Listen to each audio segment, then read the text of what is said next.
యువకులమని అట్ట అట్ట అట్ట అట్ట దాన్ని తీసుకెళ్ళిపోయి ఏం చేశారని కృష్ణా జిల్లాలో ఏం నడిచారు అంటే గన్నవరం ఒకటి నడిచారు.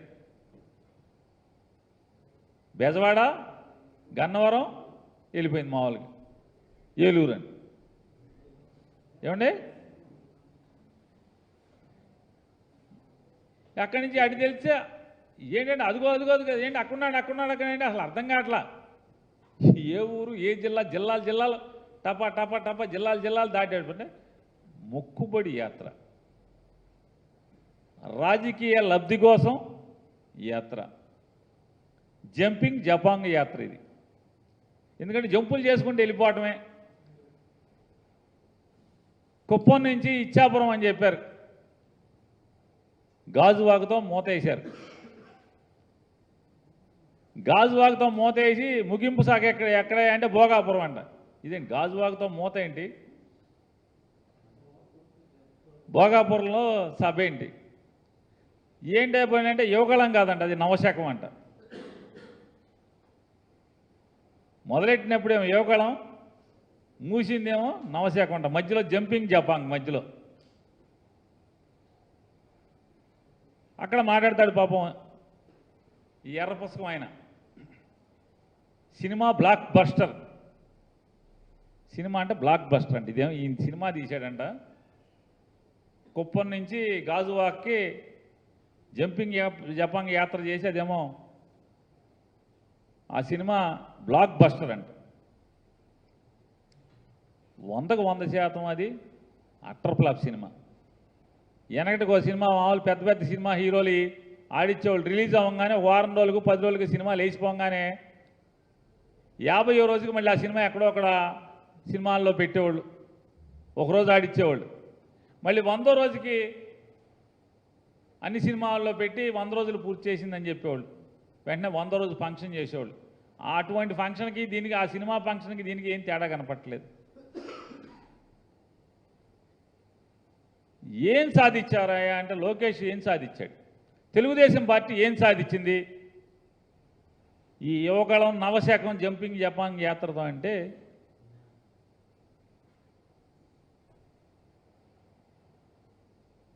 సున్నా సాధించింది. ఒక అట్టర్ ఫ్లాప్ చంద్రబాబు నాయుడు పాపపు సొమ్ముతో ఒక అట్టర్ ఫ్లాప్ సినిమా తీయటం జరిగింది.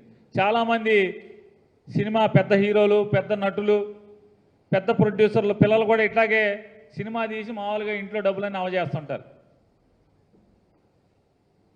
అట్లాగే చంద్రబాబు నాయుడు దగ్గర ఉండేటువంటి పాపపు సొమ్ము అవజేసి ఈ అట్టర్ ఫ్లాప్ సినిమా ఒకటి లోకేష్ గారు తీసి దానికి మళ్ళీ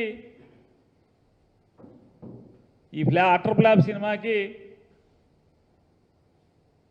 పవన్ కళ్యాణ్, బాలకృష్ణ వీళ్ళు పెట్టి ఇదో పెద్ద సినిమా అంటారు.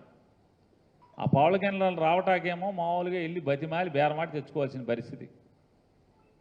చంద్రబాబు నాయుడు ఇంటికి వెళ్ళి బేరమాడి తెచ్చుకోవాల్సినటువంటి పరిస్థితి. ఈ పరిస్థితులు ఉంటే వాళ్ళు చెప్తారు, చంద్రబాబు నాయుడు అంట కష్టాల్లో ఉంటే పవన్ కళ్యాణ్ అండగా ఉన్నాడేమో లోకేష్ అంటాడు. పవన్ కళ్యాణ్ అంటాడు టీడీపీ బలహీనపడింది, టీడీపీ కష్టాల్లో ఉంది, అందుకోసం మనం అండగా ఉండాలని చెప్పాము పవన్ కళ్యాణ్ చెప్తాడు. ఏంటి కష్టాలు, ఏం కష్టాల్లో ఉంది టీడీపీ, ఏం కష్టాల్లో ఉంది? మొన్న అంటే చంద్రబాబు నాయుడు అరెస్ట్ అయ్యాడు, దొంగతనం చేసి అరెస్ట్ అయ్యాడు. 2022 మార్చిలో ఏం కష్టాల్లో ఉంది చంద్రబాబు నాయుడు, ఏం ఇబ్బందుల్లో ఉన్నాడు? అప్పుడేం జైలుకి వెళ్ళలేదే. మరి ఇప్పటం సభలో నేను చంద్రబాబుతో వెళ్ళిపోతాం ఖాయమని చెప్పాను, ఎలా ఎందుకు చెప్పాడు పవన్ కళ్యాణ్ గారు? సో ఇదంతా ప్యాకేజీ వ్యవహారాలు, బేరాలు ఆడుకోవటం. ఏతావాత ఏంటి అంటే పవన్ కళ్యాణ్ గారు వెనకటికి ఆవు కథ ఒకటి చెప్తారు. ఆడికి తెలిసింది ఏంటంటే ఆవు గురించి ఒకటి తెలుసు, బాగా మొద్దు విద్యార్థి ఒకడికి, పిల్లోడికి. ఆడికి ఏం చెప్పమన్నా సరే కుర్చీ గురించి వ్యాసం చెప్పరా అంటే కుర్చీకి 4 కాళ్ళు ఉంటాయి, ఆ 4 కాళ్ళ కుర్చీలో ఆవు కూర్చునుంది, ఆవుకి 2 కొమ్ములు ఉన్నాయి, తోక ఉంది, తెల్లగా ఉంటుంది ఆవు, ఆవుకు 4 కాళ్ళు ఉన్నాయి, ఆవు ఇట్లా ఉంటుంది అట్లా ఉంటుంది అని చెప్పి అంటే ఇది తెలిసింది ఆవు. నువ్వేది చెప్పన్నా చెట్టు గురించి చెప్పమంటే చెట్టు ఇక్కడ ఉంది బయట, ఆ చెట్టు ఆకులు తింటా ఆవు ఉంది చెట్టు కింద, ఆవుకు 2 కొమ్ములు ఉంటే మళ్ళీ ఆవు కదా. అట్టా పవన్ కళ్యాణ్కి చేత అయింది ఏంటి అంటే రాజకీయ పార్టీ పెట్టి చంద్రబాబు బాగుండాలి, చంద్రబాబు అధికారంలో ఉండాలి. చంద్రబాబు అధికారంలో లేకపోతేనేమో కలిసిపోయి చంద్రబాబు కోటేయండి అంటాడు. చంద్రబాబు అధికారంలో ఉంటే WWF లాలూచి కుస్తీ, చంద్రబాబును పడేసేయండి నా కోటేసేయండి అంటాడు. ఎందుకని జగన్ కోటేసేస్తారేమో, చంద్రబాబు వ్యతిరేక కోట అంతా జగన్కి వేసేస్తారేమో, నాకేసేయండి అంటాడు. జనం తెడ్డు కాల్చి వాత పెట్టారు ఇట్టాగే పిచ్చి మాటలు మాట్లాడితే. మళ్ళీ మొదలెట్టారు. మళ్ళీ ఏమన్నాడు పవన్ కళ్యాణ్ గారు, చంద్రబాబుకి అధికారం ఇవ్వండి, చంద్రబాబుకి అధికారం ఇవ్వండి, ఈ అధికారం ఇవ్వండి ఏంటి అంటే ఇచ్చుకో పుచ్చుకో